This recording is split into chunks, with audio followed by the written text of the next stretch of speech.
powerful together. You have no idea what I'm capable of.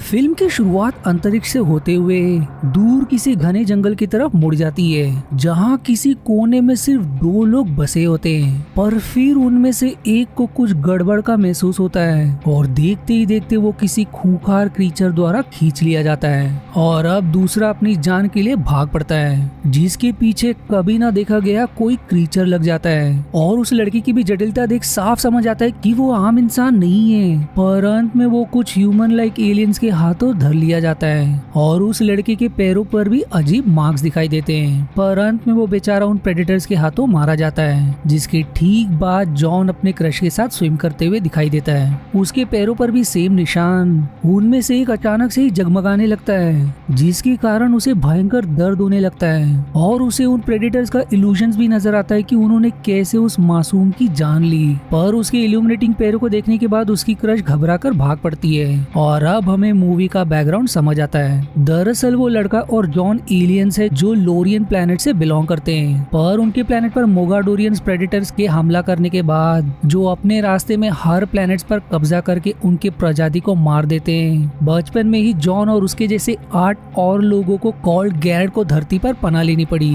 जो एक लौते जो मोगाडोरियन से लड़ सकते हैं, क्योंकि उनमें अद्भुत शक्ति, जटिलता, तेज गति और उनका शरीर भी अग्नि को झेल सकता है। पर उनकी शक्ति डेवलप होने में समय लगेगा, इसलिए तब तक उन्हें मोगाडोरियन से छिपे रहना है। वहीं हेनरी जॉन का पिता नहीं बल्कि उसका गार्डियन है, जिन्हें लोरियन के भाषा में सिपैन कहा जाता है। पर मोगाडोरियंस को उनका पता चल गया, इसलिए अब वो उन्हें सीक्वेंस में हंट कर रहे हैं, क्योंकि गैड को सिर्फ सीक्वेंस में मारा जा सकता है और शुरुआत में वो तीसरा शिकार था और जॉन चौथा है, इसलिए अब उनका अगला शिकार जॉन है। इसी खातिर हेनरी हमेशा जॉन को लो प्रोफाइल बनाए रखने का सलाह देते हैं और तीसरे का मारा पता चलने पर वो जॉन के सारे रिकॉर्ड्स नष्ट करके तुरंत नए लोकेशन पर मूव होने के लिए निकल पड़ते हैं। पर जॉन इस जिंदगी से ऊब गया होता है, क्योंकि ये उसका पहली बार नहीं है जब उसे शहर बदलना पड़ रहा है। पर हेनरी के सामने उसकी चलती नहीं, जो एक तरह से उसका भला ही चाहते हैं। सेटल होते ही फॉर्जी में एक्सपर्ट हेनरी उसके लिए नया फेक आईडी क्रिएट करते हैं। पर हैरानी वाली बात की शुरुआत से एक शेप शिफ्टर की उन पर नजर बनी है, जो छिपकली से डॉग में बदलकर उनके घर में घुस आता है, जिसकी हेनरी के किसी बॉक्स पर नजर बनी रहती है। इतना कम नहीं कि एक और ह्यूमन के भेस में एलियन उन दोनों के पीछे छोड़े घर को किसी कारण से आग लगा देती है। आखिर वो कौन थी हमें एंड में पता चलेगा।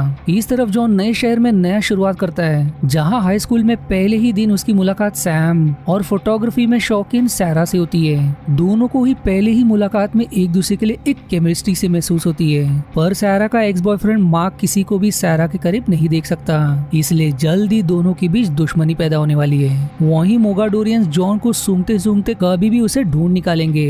इतना कम नहीं कि अब जॉन की शक्ति अनकंट्रोल होने लगती है, दर्द के मारी उसकी जान निकलने लगती है और वो ऑलमोस्ट उसकी सच्चाई सभी के सामने लाते लाते बचता है। पर हेनरी के गाइडेंस में जॉन अपनी शक्ति को धीरे धीरे कंट्रोल करना सीख लेता है। उसी रात सैरा के उसे अपने डिनर पर इनवाइट करने पर जॉन के लिए ये एक यादगार पल होता है, क्योंकि एक हंसते खेलते परिवार की तरह समय बिताना उसे कभी नसीब नहीं हुआ।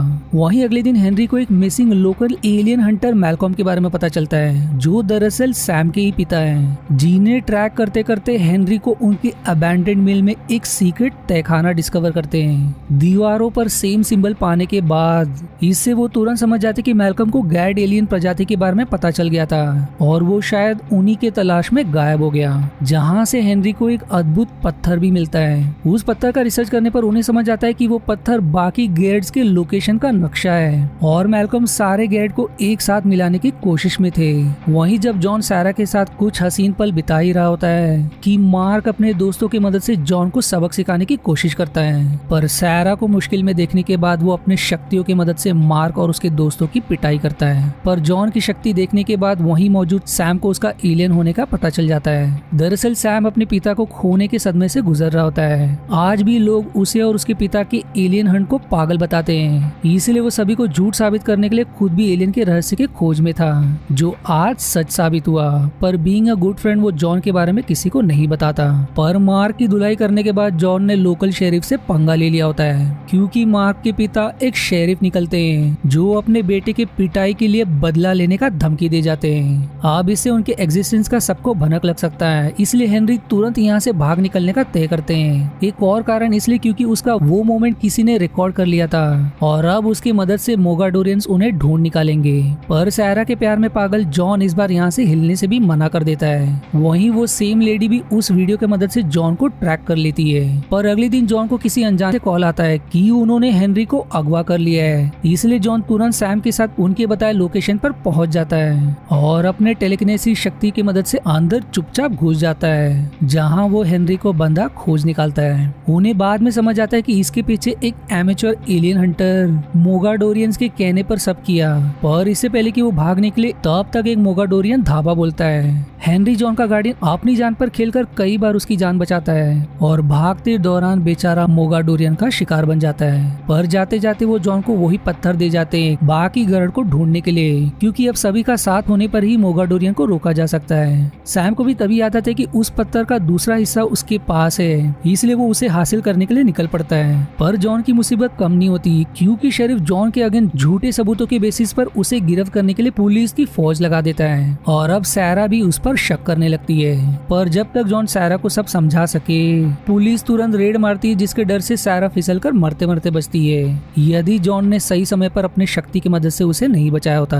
दोनों भागने की कोशिश करते हैं, पर पुलिस उन्हें चारों तरफ से घेर लेती है। उनसे पीछा छुड़ाने के बाद मार्क उन्हें देख लेता है और उनकी चुगली करके अपने पिता के साथ उनके पीछे निकल पड़ता है। पर रास्ते में मोगाडोरियंस उसका रास्ता रोक लेते हैं और मार्क के पिता को ठिकाने लगाने के बाद मार्क को अगवा कर लेते उन्हें जॉन तक ले जाने के लिए। और अब मोगाडोरियंस की पूरी सेना स्कूल को चारों तरफ से घेर लेती है, जहां जॉन सारा के साथ छिपा होता है। पर सैम उसे खतरे का खबर कर देता है और अपने साथ उसका पेट भी ले आता है। और फिर तभी एंट्री होती उसी एलियन लेडी की, जो दरअसल नेम जेन जॉन के तरह ही नंबर 6 है, जो शुरुआत से बाकी ग्रेड के तलाश में थी, जो मोगाडोरियंस को अपने जटिलता के मदद से सबक सिखाकर जॉन की जान बचाती है। पर इस तरफ मोगाडोरियंस के वही खूंखार क्रीचर को रिलीज करने के बाद जॉन का डॉग भी अलग ही shape shifting alien creature called chimera में बदल जाता है, जो बाद में पता चलता है कि उसके पिता ने भेजा था उसकी रक्षा करने के लिए, जिसके बारे में सैम तुरंत जॉन को वार्न करता है। पर तब तक वो क्रीचर दीवार को फाड़ते हुए बाकी मोगाडोरियंस भी उनकी जान के पीछे पड़ जाते हैं। जॉन सभी को बचाने के लिए क्रीचर को अपने तरफ लूर करता है और अपने शक्ति की मदद से उसे मात देने की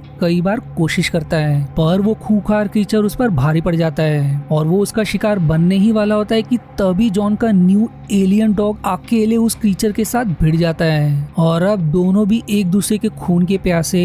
उनकी झड़प डरावनी नजर आती है। यहाँ जेन मेगाडोरियन से अकेले लड़ते लड़ते कमजोर पड़ जाती है, पर जॉन की यूनिक रिवाइव करने की शक्ति की मदद से जेन में फिर से जान भर जाती है और अब दोनों भी एक साथ लड़ाई में कूद जाते हैं। काफी देर तक दोनों ग्रुप के बीच एक दूसरे को मात देने की युद्ध चलती है। ऊपर से दूसरा क्रीचर मॉन्स्टर भी उनके लिए खतरा बन जाता है, पर जॉन के एनर्जी शक्ति और जेन की जटिलता से वो क्रीचर को राख में बदल देते हैं। पर इसमें दोनों भी घायल हो जाते हैं और अब मोगाडोरियन का कमांडर जॉन का दम निकालने की कोशिश करता है, पर चतुराई से जॉन उसके सारे ग्रेनेड्स को ट्रिगर करके और एन मोमेंट पर जेन उसे विस्फोट से दूर करके आखिरी बचा मोगाडोरियन मारा जाता है। वो विस्फोट इतना प्रभावशाली होता है कि जेन खुद को खतरे में डालकर जॉन की जान बचाती है। वहीं चिमेरा भी अपने मास्टर के लिए घायल होने पर भी बेचारा क्रीचर की जान लेकर ही अपनी दम तोड़ता है। अगले दिन जॉन के उन अद्भुत पत्थरों को जोड़ने पर बाकी बचे 4 ग्रेड के लोकेशन की जानकारी उनमें समा जाती है। जॉन के लिए अब ये सबसे कठिन पल होता है, सिंस उसे सारा को अलविदा कहना होगा, क्योंकि उसे बाकी ग्रेड के खोज में निकलना होगा।